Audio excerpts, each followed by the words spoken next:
E aí, pessoal, a entrevista de Pedro Jeromel e a mensagem que lembrou Roger, como o Grêmio vê a cobrança dos seus profissionais, a construção do grupo do Grêmio. César Cidade Dias falando de Grêmio aqui no YouTube, papo de gremista para gremista. Antes eu quero que você fique atento ao vídeo. Metais Thalita, isso mesmo, se você está construindo ou reformando, está na hora de comprar a torneira da sua cozinha ou banheiro, Metais Thalita. Não titubeie, é Metais Thalita. Chega na loja e pede Metais Thalita, produtos com 10 anos de garantia. Essa foi a linha Black, linda linha Black. Metais Thalita, parceiro aqui do canal. Gente, vamos lá. Pedro Jeromel falou hoje. Evidente que o foco da manifestação de Pedro Jeromel era a decisão. A decisão, a gente tinha que falar da decisão do gauchão. Pedro Jeromel que participou de todos os títulos gaúchos dessa nova era vitoriosa. O Grêmio que tem a chance, neste sábado, de chegar a quarta vez na história a conquistar o pentacampeonato consecutivo. Isso mesmo, quarta vez na história. É o único grande clube brasileiro que chega a esta marca. E isso tem que ser valorizado e aplaudido. Pois Pedro Jeromel falou muito mais do que propriamente isso. E uma das coisas que Pedro Jeromel se manifestou dá conta de uma relação entre o grupo do Grêmio, a comparação com o grupo anterior e, claro, o futuro do Grêmio. E Pedro Jeromel não poupou palavras. Não poupou palavras. Jeromel falou da falta de número de jogadores, inclusive citando o número que saiu e o número que chegou, e pediu reforços. Só que o que me chamou a atenção foi a semelhança da manifestação de Jeromel em relação a Roger Machado. Roger, quando deu uma entrevista coletiva após um jogo do Grêmio, falou: nós precisamos de um número maior para evoluir a capacidade de treinamento, dando conta de que o Grêmio sente inclusive para treinar. E ali o Roger fez uma relação com os meninos da transição que estavam treinando junto. Faz cerca de um mês essa entrevista, um pouquinho menos do que isso. Pois Jeromel falou a mesma coisa. Só que, quando a gente olha o que está acontecendo, principalmente no planejamento, a gente não vê isso. Não é essa discussão que a gente tem visto na construção do grupo do Grêmio. Inclusive, hoje eu fiz um vídeo falando os nomes que faltam e a relação que a gente pode colocar entre um grupo fechado e a contratação dessas duas peças que estão chegando. O que a gente sabe? O Gabriel, que é esse jogador que vem do Fluminense, o atacante de lado, e também o Elkson, que é um centroavante que o Grêmio está repondo. O resto não se fala em contratação. Os goleiros estão definidos. Laterais, o Grêmio contratou 2, mais o Lucas Cauã. O lateral esquerdo, o Grêmio tem o Nicolas, é verdade, está lesionado, mas... E tem o Diogo Barbosa. E tem também o Thiago e o Cuiabano. Na zaga, o Grêmio tem o Jeromel, tem o Kahneman, tem o Bruno, tem o Rodrigues, tem o Heitor, tem o Gustavo Marins. Ah, talvez mais um CCD. Tá bem? Lembrando, faltam 38 jogos. O Grêmio joga amanhã e vão faltar 38 para terminar.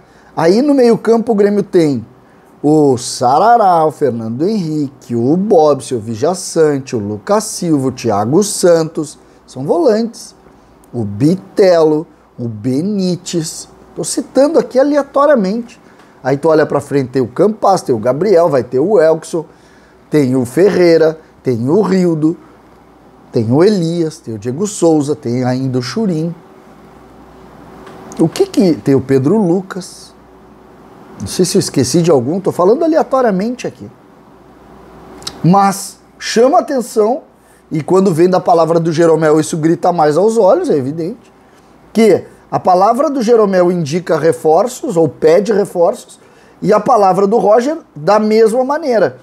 Quando tu contrapõe isso, a questão financeira do Grêmio e as dificuldades que a gente está vendo, e principalmente os avanços que o Grêmio está tendo, o que a gente diz? Não vem mais. E aí? É suficiente ou não é suficiente? Os dirigentes acham que é. Roger e agora Jeromel tem dúvida. E nós? E nós, torcedores? Eu vejo hoje um movimento falando em 2 reforços. Eu não vejo mais do que isso. Encorpar, como pediu o Jeromel hoje, sinceramente, eu não vejo. Eu não vejo isso. Eu vejo um ambiente todo fixando para isso aqui e apostando na juventude. Mas eu não consigo analisar além disso. Não sei se eu estou errado, posso estar também, posso estar analisando algo errado. Talvez, olha, um zagueiro. Laterais não vem mais. E aí? A pergunta que fica é: que régua nós temos? Que grupo de jogadores nós podemos avaliar? Como que a gente pode imaginar esse caminho do Grêmio? O Grêmio tem um grupo suficiente ou não? É uma pergunta muito difícil de responder, porque ela não pode ser respondida na prática. O Grêmio não tem o direito de não saber. Eu fiquei preocupado. Eu achei que a coisa estava mais construída e muito mais em cima de convicção de todos os pontos do processo. Porque quando tu pensa em futebol, tu pensa o plano da direção, a análise do vestiário através dos executivos, o conceito do treinador e, claro, a aprovação dos jogadores. É um caminho. A gente tem uma direção indicando um caminho, o executivo, imagino eu, da mesma forma, e aí no treinador a gente começa a ter uma dúvida, e hoje os jogadores, através da palavra do principal líder, indicou, deu o caminho. Disse, olha, precisa encorpar, precisa agregar qualidade, precisa ter mais jogador, precisa ter mais força. E isso, no ambiente que a gente está vivendo hoje, gera insegurança. Insegurança. Que talvez seja a principal mensagem do que a gente conversou agora. O ambiente do Grêmio é um ambiente que tem os seus problemas, é um ambiente que a gente sabe que vai viver pressão e que hoje não consegue ter convicção ou unidade de pensamento através do grupo que foi construído. O Grêmio tem a decisão, vamos focar na decisão, passar por ela. E a partir de segunda-feira pensar nesse caminho da Série B, que começa em Campinas. E não é fácil, mas tomara que os dirigentes aqui estejam certos e que os jogadores e o treinador, de alguma maneira, esteja um pouquinho errado na sua avaliação de que o Grêmio precisa contratar mais, porque eu não consigo ver contratando mais. César Cidade Dias falando de Grêmio aqui no YouTube.